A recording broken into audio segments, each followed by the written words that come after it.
Bir müddət öncə çəkiliş qrupumuz Marnevli Bələdiyyəsinin Ağməmmədli kənd sakini, fiziki və nitqi qüsurlu Mərdan Nəbiyevin ağır şəraitdə yaşaması ilə bağlı sujet hazırlayıb sizlərə təqdim etmişdik. Dəyərli tamaşaçılarımıza müraciətimiz əsasında təxmini olaraq 8000 lariyədək məbləğ toplanmışdı.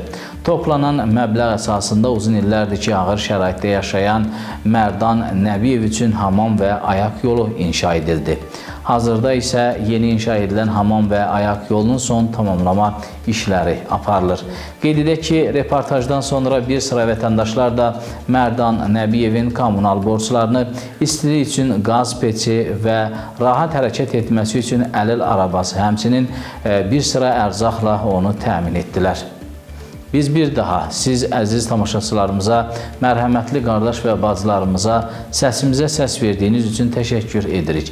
Hazırda isə qeyd edim ki, Sabir kəndində az yaşlı övladı ilə yaşayan bir anamıza köməklik toplanır. Arzu edən əzizlər ekranımızda gördüyünüz bank hesablarına yardım edə bilərlər.